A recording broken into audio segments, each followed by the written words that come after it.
In this video, I'm going to explain how coronavirus is changing the way we think about mental illness. Hi, I'm clinical psychologist Dr. Ali Mattu, and I am sheltering in place here in Northern California. It's been about a week since I've been mostly at home, not going anywhere because of coronavirus and because of social distancing.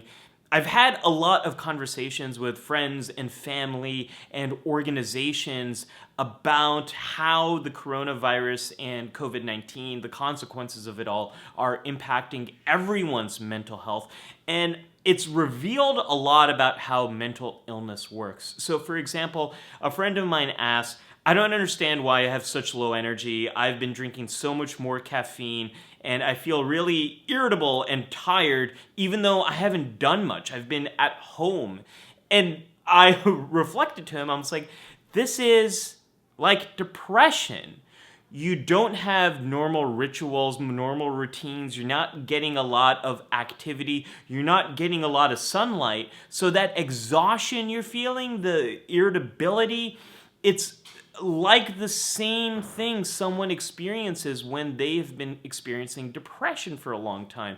And I was talking to someone else who said, I feel so stuck in my body, like I just want to rip myself out of it because I want to be outside, but I can't. And I kind of reflected back to them, this is what social anxiety and what agoraphobia are like. This desire to be outside, this desire to get connection, and something that tells you you can't. When I went to the grocery store, I was so exhausted from the whole experience. Monitoring my hands, making sure I'm not touching my face, being very cautious of other surfaces, trying to keep my distance from other people to protect them and to protect myself.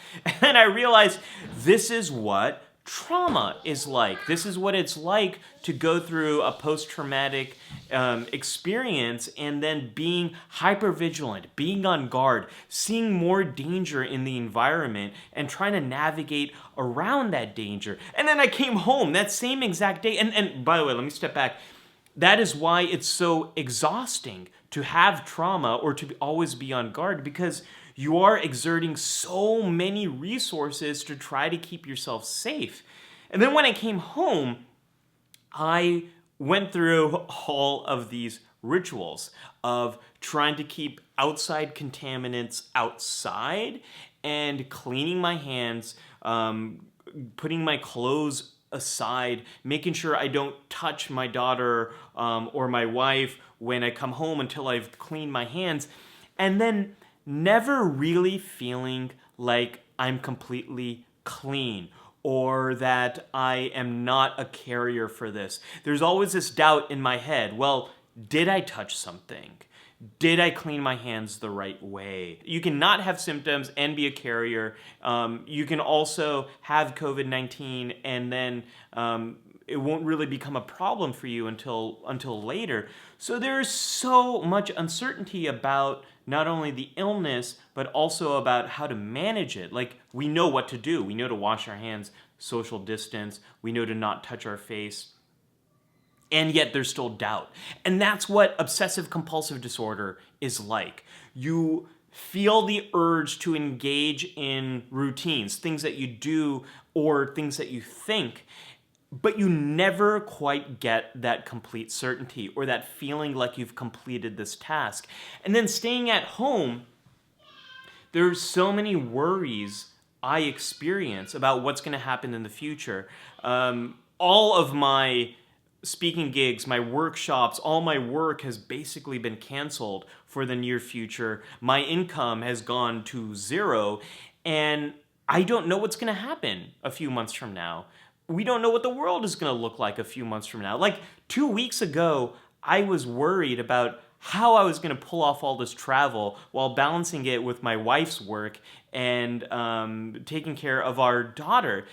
And like all that stuff is gone now. That's kind of what generalized anxiety disorder is like, when you experience so many worries about the future, about everyday tasks.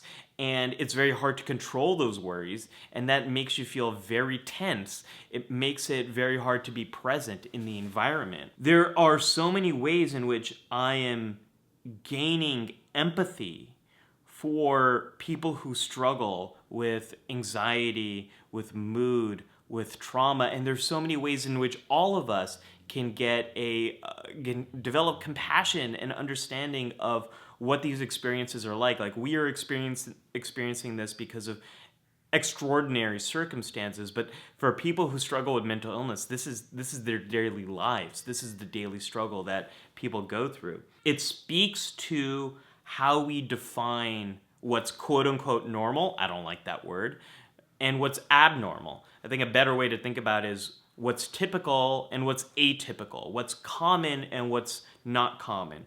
We always define mental illness by what is not common and problematic. So, for example, symptoms, thoughts, feelings, behaviors that cause you distress and create problems in your life that are not very common in the population that you live with.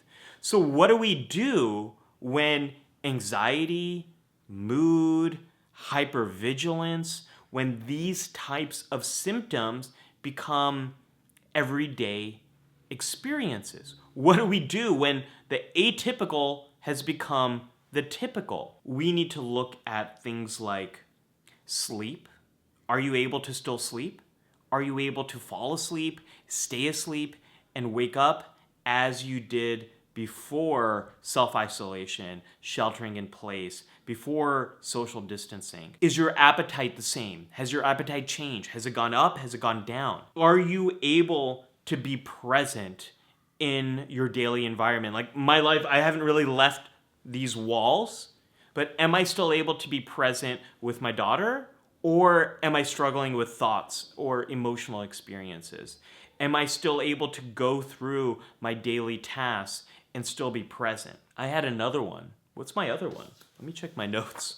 Oh, activity. Are you still able to remain active? Or do you feel like your energy is completely gone? Does it feel like a incredible hurdle to do your everyday tasks in your home environment? That's how we define now what is healthy versus what is unhealthy, who is struggling and who is being resilient in the face of this. And I don't really like saying that, because we're all struggling. Everyone is struggling with this. But it's what separates those who are doing okay versus those who might need more help. And that is what I'm really concerned about, are people who are really emotionally struggling with the situation. And we know that people who already have a mental illness, those who are already diagnosed with anxiety or depression or bipolar disorder, those who have already experienced traumatic events, we know people who have a mental illness are the ones who are more likely to struggle with this. And my heart goes out to those who struggle with isolation or being stuck at home. I'm thinking about all of my patients who have obsessive compulsive disorder, or those who struggle with social anxiety, those who have already been feeling suicidal. My heart goes out to you, and I want you to know that I am thinking about you. And everyone out there, if you have friends or family who struggle with these things, reach out to those friends. Let them know you're thinking about them. Let them know that even though we are separated, we are in this together, and that you care about them. You never know if you might be saving a life by reaching out and telling someone how much you care. And if you're in a crisis, if you're struggling, call the crisis hotline, text the crisis text line. There are people there who can help you through this. If you want to know more about how to deal with this crisis, I made a playlist. Check out that playlist about how we all can deal with this pandemic. And I'll see you in the next video.